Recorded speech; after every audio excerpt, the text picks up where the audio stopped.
It's happening. People are actually using precious metals to buy goods and services.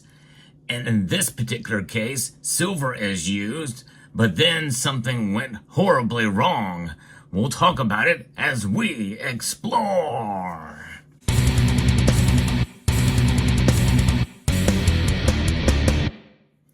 It is very exciting to hear that transactions are taking place using silver.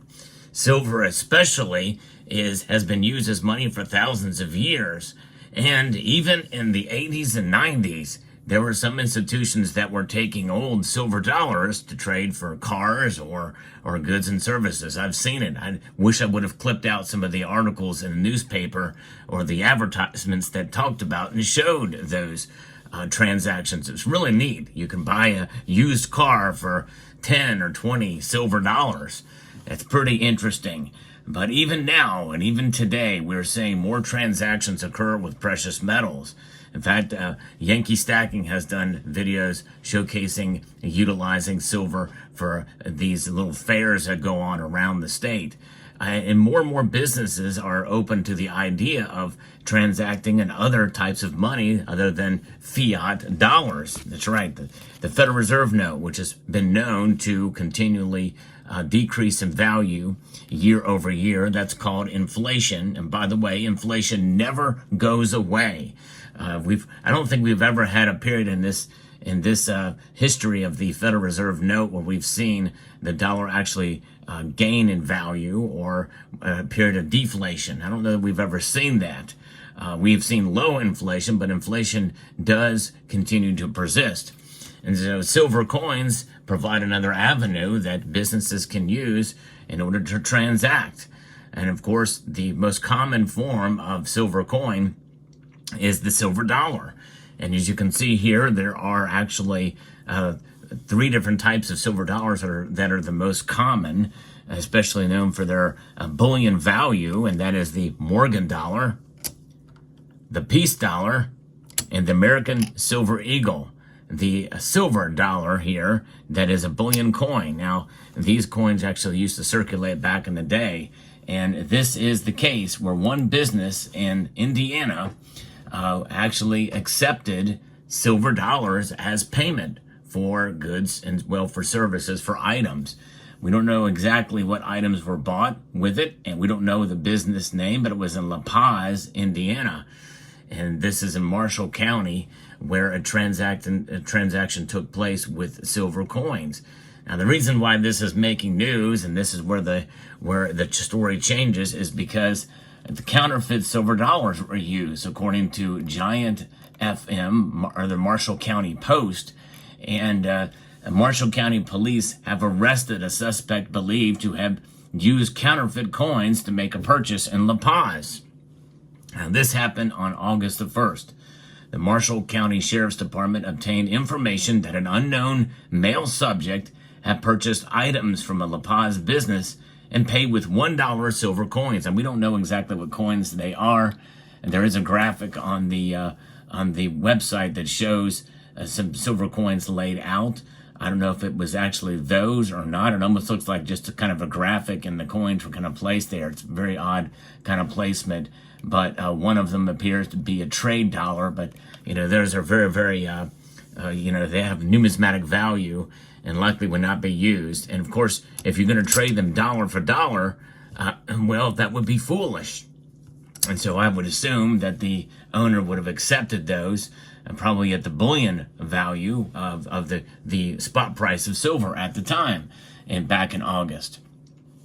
But it was later found out that they were indeed counterfeit. Now, there's a lesson that can be learned here.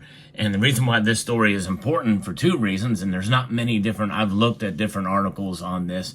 There's a couple different local news agencies that reported on it, but that's it. It did not make national news, or else if it would have, it probably would have discouraged people from using silver, or businesses from accepting silver for transactions because, well, they would be fearful that they would get counterfeit. And there's ways to be able to detect counterfeits very easily. And I'm going to talk about that here later in the video, so I hope you will stay tuned. But Officer Rob Hafke utilized sophisticated criminal techniques to identify this suspect allegedly involved. Now that's interesting. Sophisticated criminal techniques.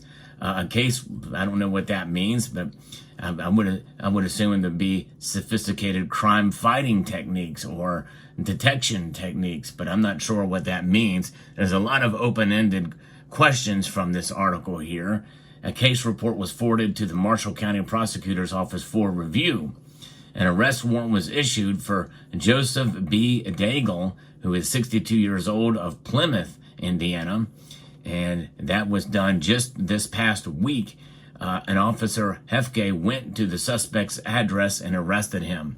Daigle was transported to the Marshall County Jail, booked in for counterfeiting as a level 6 felony. He was held on $3,000 cash bond. Now, what I want to know is, what business was it, and did the owner regularly accept silver for payment for goods and services? That's the first question I have. The second question I have is, did he accept them at face value, or did he accept them for the bullion value? In other words, was a business owner dishonest and say, oh, here is somebody who doesn't know much about silver, and he's going to be paying in silver dollars here, not knowing the silver content, desperate measures, for some people who, I've got dollar coins, they're worth $1. I'm going to pay, I'm going to get a $5, oil filter or whatever, or what have you, whatever the item is, that's $5, and he hands them 5 silver coins, 5 silver dollars for that, when you've got well over $100 worth of silver, well over $150 worth of silver, in the metal content alone. I just don't know how that transaction took place. Did he utilize the value of the silver, the spot price for the transaction, or accept it and essentially attempt to hoodwink the individual using these coins? Well, it turns out it was the other way around in the end, because the counterfeit coins aren't even worth $1, obviously, and they are counterfeit, and it's illegal to disperse counterfeit coins. Now, and the thing is that they apparently, as a level 6 felony, they're basing it off of the fact that they're U.S. coins. And we don't know, again, if they're silver eagles or if they're old Peace and Morgan silver dollars. I don't know, or trade dollars or what have you. But regardless, they were transacted with the dollar denomination on them, because it says here that it is with $1 silver coins. But if the business owner is accepting silver for the value of the silver itself and not the denomination, good on him, because I think that's great. Or did he see an opportunity to hoodwink a customer? If that's the case, well, then he had what was coming to him, I guess, but nonetheless still illegal and still participating in transacting with counterfeit money, which means that these coins technically could be spent as $1 at any institution if they were to accept them for what they are. They are, I guess, in a sense, legal tender still, right? Were they ever demonetized? I don't know. They don't transact regularly, obviously. You'd be fooled to do it, but same thing with these. These are monetized coins, and so they technically could be spent as $1. But what happened here is these things were fake, and so it was found out later that they were fake. How did he find it out? I would love to know, how did he get them tested? Well, there's an easy way to test, and if you are a business owner or you are somebody who does accept silver, I think it's a good idea to have yourself a pocket pinger. And this is the packaging it comes with, and this is a great device for not a lot of money that you can carry with you, very portable, and you can have it in your hand and you can test your silver coins. And it comes with this little pocket stack stick as well too. We may not need it though, but you can get that as well with it. And this thing is really cool because you can actually take it and you can place your coin right in the middle here to see. Let's do one here. Let's take this silver eagle and put it right there in the middle. And you can press down a little bit on it. It's that easy. And then you can see there that it has that distinctive ring. By tapping it gently on the edge, you can hear that ring, the ring of silver. It's unmistakable, so that when you put a fake silver dollar next to it, like this, Silver Eagle, you can tell the difference right away just by the sound. Hear how dead that is? That's not silver. That's not silver at all. And of course, another way to test as well too is to take your Morgan silver dollar, and you can place that in the middle. And this, since this is 90% silver, it has a different ring, but unmistakable. You can hear that very clearly. A long, distinct ring with a pocket pinger, which is really, really cool indeed to hear that, just for the pleasure of the sound compared to the fake Morgan dollar.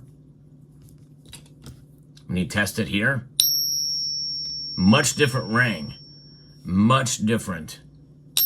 Still rings out, but it doesn't have the same ring as silver. Your ears can tell the difference, but there are apps as well that you can get that will help delineate and tell the difference there. Here is the piece dollar. We'll do that one as well too, just so you have an idea. Same type of ring. Very different than this ring here, when we put a genuine piece dollar in there. Much brighter, much more distinct, fuller sound. And if you're interested in one of these, I have an affiliate link down in the description below where you can get the pocket pinger. It's a great device, and utilized here. There are going to be some more products and apps coming from this company soon.